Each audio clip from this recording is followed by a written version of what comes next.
की अदालत मेजर विक्रम सिंह को भारतीय सेना के साथ गद्दारी करने के जुर्म में धारा 121 ए के तहत फांसी की सजा सुनाती है। अगर आज आपने ये फैसला सुना दिया तो कलयुग आ जाएगा साहब। असली गद्दार कोई और है। ये अदालत है, कोई सब्जी मंडी नहीं जहां कोई भी मुंह उठाकर चला आए।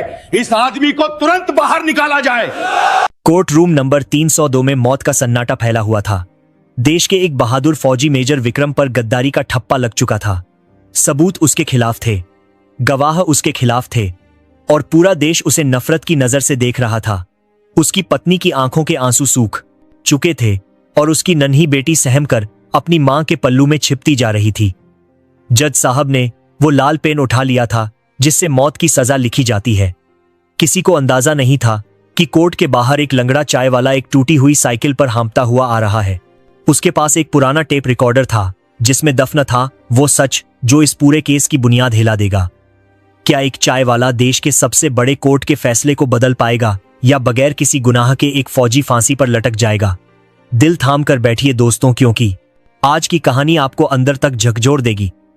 अगर आपको सच्चाई की ताकत पर भरोसा है तो अभी चैनल को सब्सक्राइब कीजिए और वीडियो को लाइक कीजिए।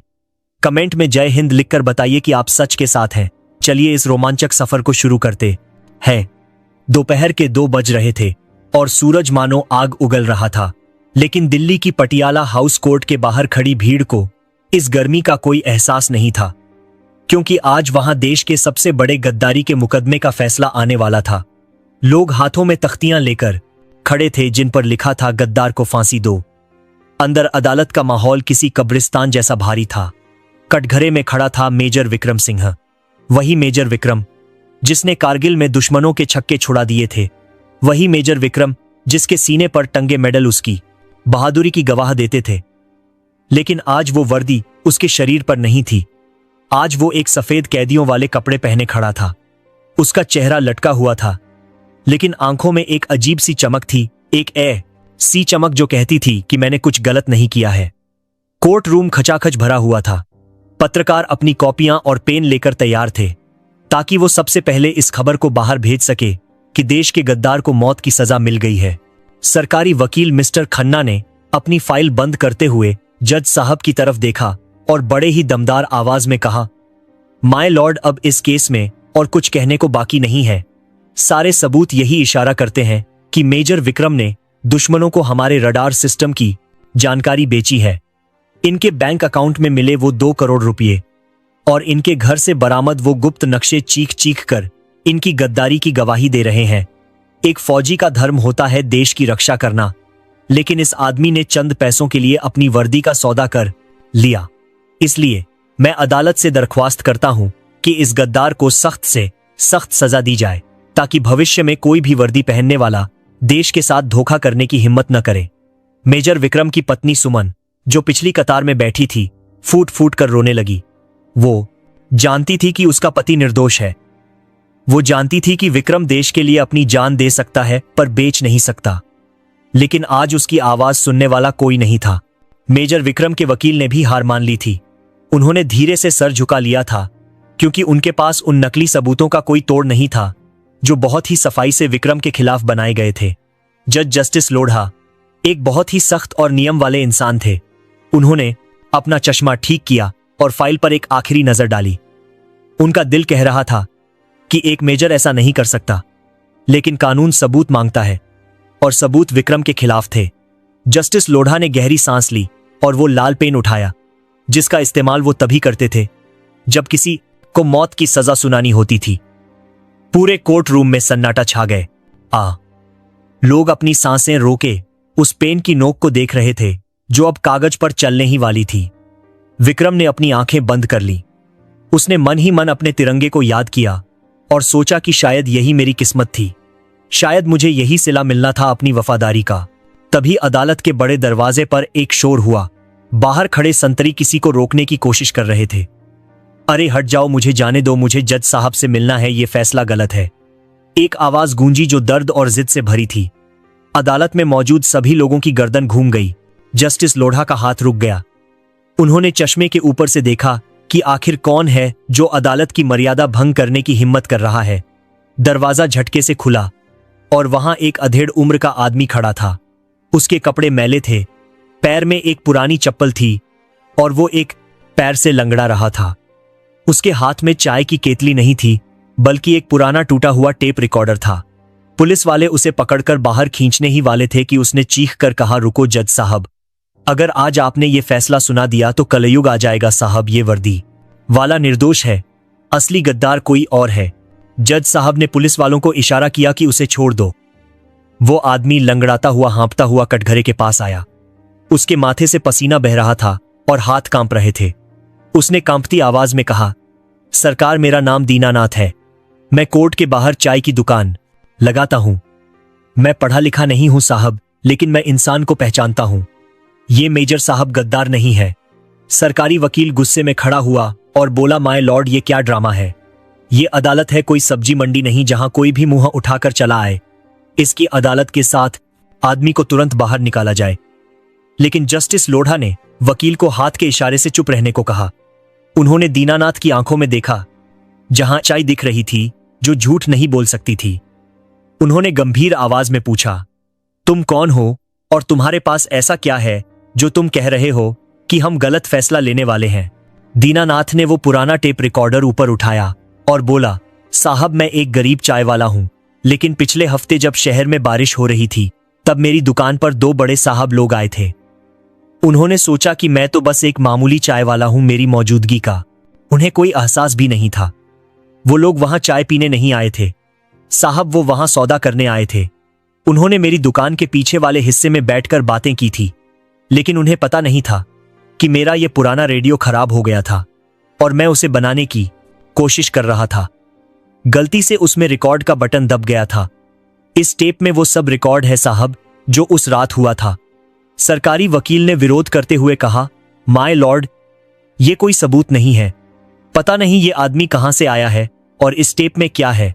हो सकता है ये बचाव पक्ष की कोई नई चाल हो। लेकिन मेजर विक्रम, जो अब तक चुपचाप खड़ा था, उसने दीनानाथ की तरफ देखा। उसे वो चाय वाला याद आया। वो अक्सर कोर्ट की पेशी पर आने से पहले बाहर उसकी टपरी पर चाय पीता था। विक्रम की आंखों में एक उम्मीद की किरण जगी। जज साहब ने ऑर्डर दिया, टेप रिकॉर्डर मेरे पास लाओ। कोर्ट का क्लर्क वो मैला सा रिकॉर्डर लेकर जज साहब की मेज पर रखाया। पूरे कोर्ट में इतना सन्नाटा था कि अगर सुई भी गिरे तो उसकी आवाज सुनाई दे जाए। दीनानाथ ने हाथ जोड़कर कहा, साहब, बटन दबा दीजिए, दूध का दूध और पानी का पानी हो जाएगा। जज साहब ने प्ले का बटन दबाया। शुरू में कुछ खर खर की आवाज आई जैसे बारिश हो रही हो, और फिर 2 लोगों की आवाज साफ सुनाई देने लगी।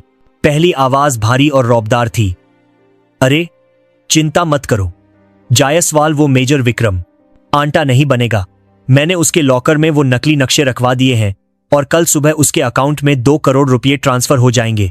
एक बार वो अंदर गया तो फिर हमारा रास्ता साफ। हम जो चाहे वो बॉर्डर पर सप्लाई कर सकते हैं। ये सुनते ही कोर्ट में बैठे सभी लोग चौंक गए।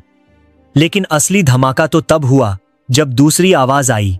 वो आवाज किसी और की नहीं, बल्कि मेजर विक्रम के ही सीनियर ऑफिसर ब्रिगेडियर जायसवाल की थी, जो इस वक्त कोर्ट में पहली कतार में बैठे थे और अब तक विक्रम को घूर रहे थे। टेप में ब्रिगेडियर की आवाज आई, हां तुम ठीक कहते हो खान। विक्रम बहुत ईमानदार बन रहा था। कह रहा था कि वो मेरी शिकायत ऊपर करेगा। अब देखता हूं वो जेल से शिकायत कैसे करता है। बस ध्यान रखना, वो नक्शे असली लगने चाहिए। मेजर विक्रम को तो अब खत्म समझो। जैसे ही ये आवाज गूंजी, ब्रिगेडियर जायसवाल का चेहरा सफेद पड़ गया। वो अपनी कुर्सी से उठने की कोशिश करने लगे, लेकिन उनके पैर जैसे जम गए थे। कोर्ट में बैठे सभी लोग गुस्से से उनकी तरफ देखने लगे। जज साहब का चेहरा गुस्से से तमतमा उठा। उन्होंने टेप को के आने वाले की समाज जाते बंद किया और सीधे ब्रिगेडियर जायसवाल की तरफ देखा। ब्रिगेडियर, क्या ये आपकी आवाज है? जज की आवाज में वो सख्ती थी कि बड़े बड़े मुजरिम कांप जाएं। ब्रिगेडियर हकलाने लगे, नहीं नहीं माय लॉर्ड, ये बनावटी टेप है। ये आदमी झूठ बोल रहा है। आजकल तो कंप्यूटर से किसी की भी आवाज बनाई जा सकती है। लेकिन तभी दीनानाथ बोला, साहब, अगर आपको लगता है कि ये झूठ है तो टेप को थोड़ा और आगे सुनिए। उस रात जब ये लोग बात कर रहे थे तब इनके फोन पर किसी का कॉल आया था और इन्होंने अपना नाम लेकर बात की थी। जज ने फिर से टेप चलाया। थोड़ी देर बाद टेप में फोन की घंटी बजी और ब्रिगेडियर की आवाज आई, हेलो हाँ, मैं ब्रिगेडियर जायसवाल बोल रहा हूं। हाँ, काम हो गया है। विक्रम को फंसाने का पूरा इंतजाम है। कोर्ट रूम नंबर 302 में मौत का सन्नाटा फैला हुआ था। यह सुनते ही अब कोई शक बाकी नहीं रह गया था। ब्रिगेडियर जायसवाल ने भागने की कोशिश की, लेकिन कोर्ट में मौजूद पुलिस वालों ने उन्हें वहीं दबोच लिया। मेजर विक्रम की पत्नी सुमन खुशी के मारे रोने लगी। वो दौड़कर दीनानाथ के पास गई और उसके गंदे मैले हाथों को अपने सिर से लगा लिया। बाबा, आपने मेरे सुहाग को बचा लिया। मैं आपका एहसान जिंदगी भर नहीं भूलूंगी। मेजर विक्रम की आंखों से आंसू बह निकले। वो समझ नहीं पा रहा था कि कैसे शुक्रिया अदा करे। उसने दीनानाथ की तरफ देखा और सैल्यूट किया। एक मेजर एक चाय वाले को सैल्यूट कर रहा था। यह नजारा देखकर कोर्ट में बैठे कई लोगों की आंखें नम हो गई। जज जस्टिस लोढ़ा ने अपना फैसला लिखना शुरू किया, लेकिन इस बार वो लाल पेन नहीं बल्कि हरा पेन था। उन्होंने कहा, आज इस अदालत में न्याय सिर्फ कानून की किताबों से नहीं बल्कि एक आम इंसान की हिम्मत से हुआ है। अगर आज ये चाय वाला वक्त पर ना आता तो शायद हम एक अपनी अदालत में नहीं होगी बेगुनाह को खो देते। मैं जस्टिस लोढ़ा इस सबूत को स्वीकार करता हूं और ब्रिगेडियर जायसवाल को तुरंत हिरासत में लेने का हुक्म देता हूं। मेजर विक्रम सिंह को बाइज्जत बरी किया जाता है और सरकार को निर्देश दिया जाता है कि दीनानाथ को उनकी इस बहादुरी और ईमानदारी के लिए उचित इनाम दिया जाए। पूरा कोर्ट तालियों की गड़गड़ाहट से गूंज उठा। मेजर विक्रम कटघरे से बाहर आए और सीधे दीनानाथ के गले लग गए। उन्होंने कहा, काका, आप आज न आते तो मेरी वर्दी पर लगा दाग कभी नहीं धुलता। दीनानाथ ने मुस्कुराते हुए कहा, साहब, मैंने तो बस अपना फर्ज निभाया। हम गरीब जरूर हैं, पर देशभक्ति हमारे खून में भी होती है। जब मैंने सुना कि आपको फांसी होने वाली है तो मुझसे रहा नहीं गया। साइकिल उठाई और चला आया। रास्ते में चेन उतर गई। गिर गया, पैर में चोट लग गई, पर रुका नहीं, क्योंकि मुझे पता था कि अगर आज मैं रुक गया तो सच हमेशा के लिए हार जाएगा। कोर्ट के बाहर जब मेजर विक्रम और दीनानाथ एक साथ निकले तो मीडिया ने उन्हें घेर लिया। पत्रकारों ने पूछा, मेजर साहब, आपको कैसा लग रहा है? विक्रम ने दीनानाथ के कंधे पर हाथ रखा और कहा, मुझे गर्व है कि मैं उस देश का सिपाही हूं जहां दीनानाथ जैसे लोग बसते हैं। जब तक ऐसे लोग हमारे देश में हैं, कोई दुश्मन हमारा कुछ नहीं बिगाड़ सकता।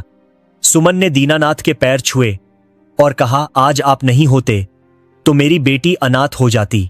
दीनानाथ की आंखों में पानी आ गया। वो बोला, बेटी, मैं भी तो एक बाप हूं। जब मैंने सोचा कि अगर मेरे बेटे के साथ ऐसा होता तो मैं क्या करता, बस यही सोचकर चला आया। लेकिन कहानी यहीं खत्म नहीं होती दोस्तों। असली हैरानी की बात तो यह थी कि जब पुलिस ने ब्रिगेडियर जायसवाल को गिरफ्तार किया और कड़ाई से पूछताछ की तो एक बहुत बड़ा नेटवर्क सामने आया। पता चला कि सिर्फ ब्रिगेडियर ही नहीं बल्कि कई और बड़े लोग भी इस साजिश में शामिल थे जो दुश्मनों को देश के राज बेच रहे थे। मेजर विक्रम को उनकी बहादुरी और धैर्य के लिए वापस सेना में बुलाया गया और उन्हें प्रमोशन भी मिला। लेकिन उस दिन के बाद सबसे बड़ा बदलाव दीनानाथ की जिंदगी में आया। मेजर विक्रम ने अपनी 7 पहली तनख्वाह से दीनानाथ की वो टूटी हुई टपरी बनवाई और उसके लिए एक पक्की दुकान खुलवा दी। जिस टेप रिकॉर्डर ने विक्रम की जान बचाई थी उसे आज भी मेजर विक्रम ने अपने ड्राइंग रूम में सजा कर रखा है। सोचिए दोस्तों, अगर उस दिन दीनानाथ ये सोचता कि मैं तो एक मामूली चाय वाला हूं, मेरी कौन सुनेगा, तो क्या होता। अक्सर हम सोचते हैं कि हम अकेले क्या कर सकते हैं, लेकिन एक अकेला इंसान अगर सच के साथ खड़ा हो जाए तो वो बड़ी से बड़ी ताकत को हिला सकता है। दीनानाथ के पास न पैसा था न पावर, बस एक टूटा हुआ टेप रिकॉर्डर और सच का हौसला था।